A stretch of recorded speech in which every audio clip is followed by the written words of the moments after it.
자, 2023년 6월 12일 복귀 방송을 시작합니다.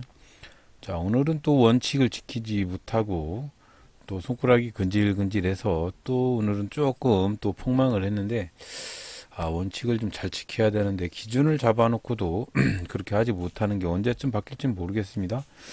일단은 아침장에 어제 나라셀라 종목, 상한가 같은 종목 어떻게 변하는지 한번 보고 있고요.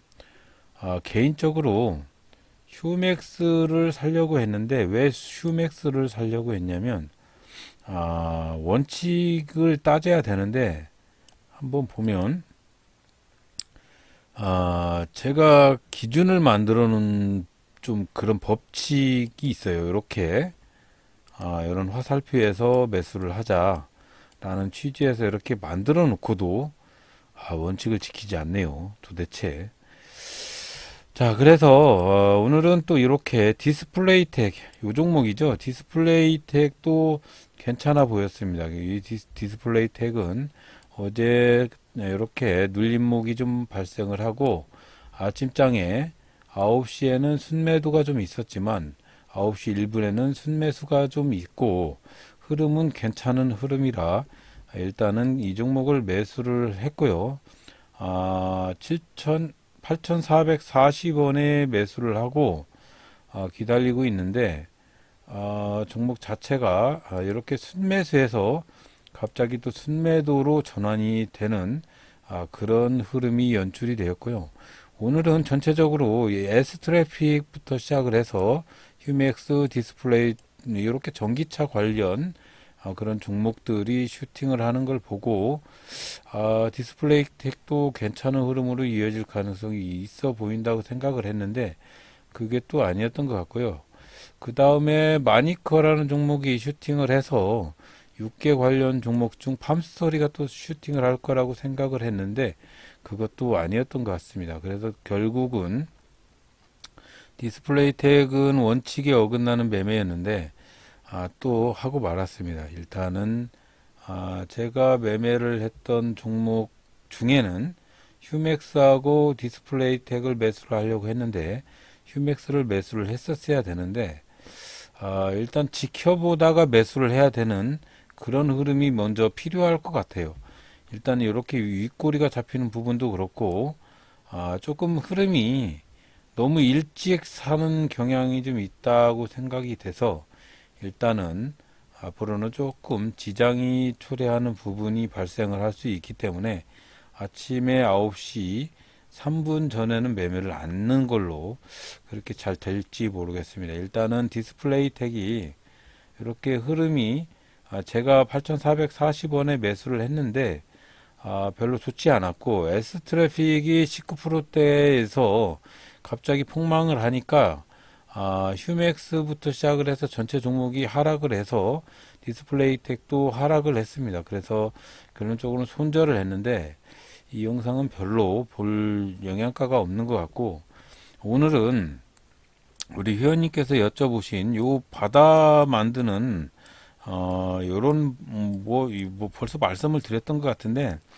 필요하신 분이 계실지 몰라서 일단은 말씀을 드리고 복귀 방송을 종료를 하도록 하겠습니다. 일단은 대장주가 이렇게 무너지기 시작을 하니까 전체 다른 종목들도 무너지기 시작을 하는 건 어쩔 수 없는 것 같고요. 일단 제가 원칙을 잡았던 화살표 나오면 매수하는 거, 그걸 지키지 않은 것이 오늘의 패단이었던 것 같고, 아까 휴맥스 같은 경우에는 아까 한 4%대에서 지금 6%대 이상으로 슈팅을 해서 원칙을 안 지킨, 기준을 잡았으면 원칙을 지켜야 되는데 원칙을 안 지키는 그런 모습 때문에 오늘은 또 폭망을 했어요. 일단은 한번 복귀 방송을 이어 붙여보면서 설명을 한번 해드리겠습니다. 자, 복귀 방송을 이어 붙여보면,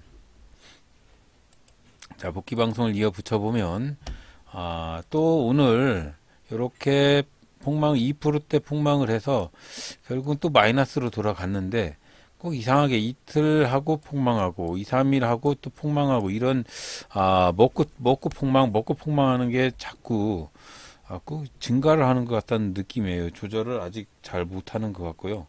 일단 아침장에 디스플레이 택을 매수를 했던 위치를 한번 보시면 한번 볼게요. 이렇게 매매를 했습니다. 아침장에 슈팅을 한다고 생각을 하고 매수를 하고 별로 재미가 없어서 손절을 쳤는데 그들에도 좀 폭망을 했고 다시 상승을 좀 하긴 했지만 결국은 이 종목은 폭망을 해버렸네요. 아침장에 제가 휴맥스를 매수를 하려고 했었는데 동일한 위치에서 휴맥스 한번 볼게요. 휴맥스를 매수를 했으면 요 장에 여기서 화살표가 발생을 했을 때 매수를 했으면 그래도 슈팅을 했었고요. 물론 이 종목이 다시 하락을 했지만 다시 슈팅하는 힘이 있었던 종목이기 때문에 개인적으로 만든 기준점을 지키는 게 가장 중요하다라고 생각을 합니다. 여러분들도 그런 기준점을 정확히 잘 잡는 버릇을 들으셔야 된다는 거 잊지 마시길 바라고요. 팜스토리 같은 종목은 또 뇌동매매예요. 일단은 장 상승하고 눌림목에서 V자 반등을 생각하고 매수를 했는데 계속 내리기 시작을 해서 장 막판에 2시 51분에 정리를 하고 종료를 했습니다. 이것도 뇌동매매입니다. 중간에 여기쯤에서 바로 매도를 하고 나갔어야 되는데 여기는 볼 수가 없는 상황이었기 때문에 결국은 여기서 매도를 하지 않고 나갔기 때문에 장중에 V자 반등을 성공해서 제가 매수했던 가격까지 왔는데도 불구하고 매도를 하지 못한 그런 실수를 범하게 되는 겁니다. 자, 그래서 여러분들은 오늘 여러분들한테 특별히 말씀드릴 거는 없는데 원칙을 지키지 않는 매매는 결국은 똑같이 이렇게 매매에 손실이 발생을 하고 이렇게 이틀 먹어도 하루 폭망, 이틀 먹어도 하루 폭망 이런 실수가 계속적으로 진행이 된다는 거 잊지 마시길 바라는 마음으로 또 쪼잘쪼잘 한번 여러분들한테 말씀을 드려보고요. 우리 회원님들께서 여쭤보셨던 부분에 대해서 한번 설명을 해드리고 종료를 하도록 하겠습니다. 어떤 부분이냐면 요 부분이에요. 요 파랑색, 하늘색, 요 바닷속하고 황금색 영역을 설정하는 방법에 대해서 한번 말씀을 드려볼게요. 일단은 요 갈색 라인을 만드는 방법에 대해서 한번 말씀을 드렸는지 모르겠는데 만약에 없으면 여러분들한테 공개를 해드릴게요. 최근에 전일 최고의 거래량 중에 더블 클릭 한번 해보면 전일 최고 거래량, 전일 거래량 중에 그 중에 최고 거래량 중에 있는 그 거래량의 고가, 저가, 종가, 시가를 합쳐서 4로 나눈 값의 라인, 그 라인을 표시를 한 거예요. 그 라인을 오늘 표시를 한 겁니다. 오늘. 어제의 라인을 오늘 표시를 한 거예요. 꼭 그렇게 이게 전일 3종가 라인이라는 그런 라인으로 표시를 했고요.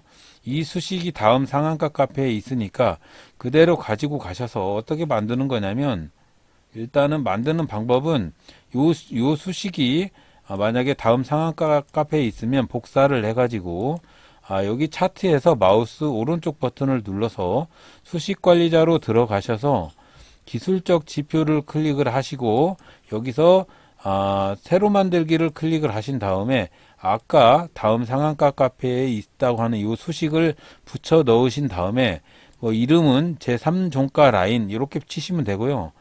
라인 설정은 여기 보시면 예를 들어서 이렇게 표시가 되는데 이 라인 설정은 색상은 갈색으로 표시를 했고요.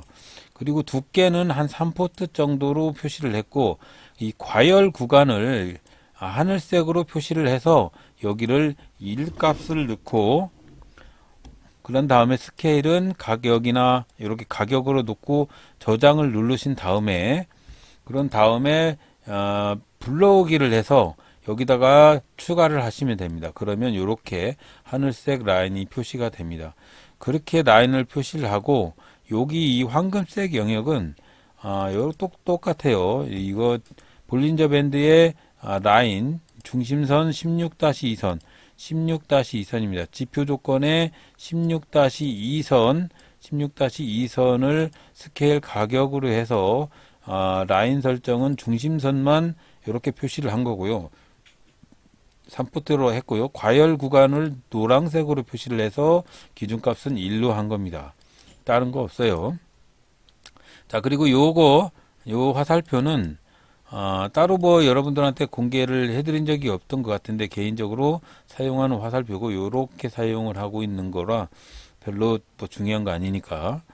자, 그래서 여러분들한테 중요한 얘기를 드릴 게 있는데 요렇게 어떤 기준하는 이런 방법들을 여러분들한테 공개를 해드리면 이상하게 안 맞을 때가 있어요. 왜 그러냐면 물론 제 방송을 뭐 세력들이 본다고 생각은 하지 않지만 많은 사람들이 이렇게 이런 방법들을 보고 그렇게 따라하는 경향이 있다 보니까 반대로 역이용하는 사람들도 상당히 많이 발생을 한다는 거 꼭 잊지 마시고 기준점을 잡는 방법에 꼭 이런 것만 있다는 걸 꼭 잊지 마시고 꼭 이런 것만 있는 게 아니에요.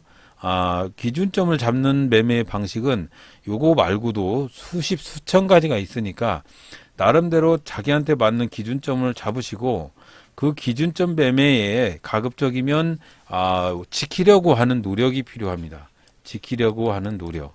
이 노력이 없으면 결국은 저처럼 맨날 퐁당퐁당 그렇게 매매를 할 수밖에 없고요. 맨날 손실을 볼 수도 있습니다. 그렇기 때문에 각별히 여러분들이 어떤 매매를 하실 때 조금 지장이 있는 매매이기 때문에 기준점을 잘 지키려고 노력하는 게 더 중요하다고 생각을 하니까 그렇게 한번 더 노력을 해보시고요. 노력을 아무것도 않고 그냥 단순히 그렇게 뭐 이어져 가는 매매 하다 보면 뭐 좋아질까? 그런 거 없습니다. 우리 주식시장은요, 저는 이 주식시장을 콩나물 시루라고 생각을 해요. 콩나물 시루. 왜 콩나물 시루라고 생각을 하는 거냐면, 콩나물 시루에 콩을 넣어놓고 물을 계속 주면, 아무리 많은 물을 줘도 다 빠져나가고 콩나물은 자라지 않습니다. 하지만, 노력을 해서 계속 물을 주기 시작을 하고 적정량을 주기 시작을 해서 어느 정도 주게 되면 어느 순간에 이 콩나물 시루가 쑥쑥 자라게 돼 있어요. 여러분들도 여러분들 나름대로 어떤 기준을 잡으려고 하는 충분한 노력을 계속적으로 하다 보면 어느 순간에 실력이 쑥쑥 자라게 될 거라고 믿습니다. 저는. 그렇기 때문에 너무 포기하지 마시고 노력을 하려고 하는 의지가 중요하니까 항상 기다렸다가 매수해서 충분한 시간과 노력을 기울여서 변화가 될 거라고 믿고 계속 노력을 하면 언젠가는 충분히 고수의 반열에 올라갈 거라고 생각을 합니다. 곧 고지가 다가올 거라고 생각을 하고 있습니다. 저는. 자, 여러분들도 고생 많으셨고요. 내일도 모레도 계속적으로 언젠가는 그 기준점이 되는 매매를 찾으시길 바랍니다. 자, 오늘도 들어주셔서 대단히 감사합니다.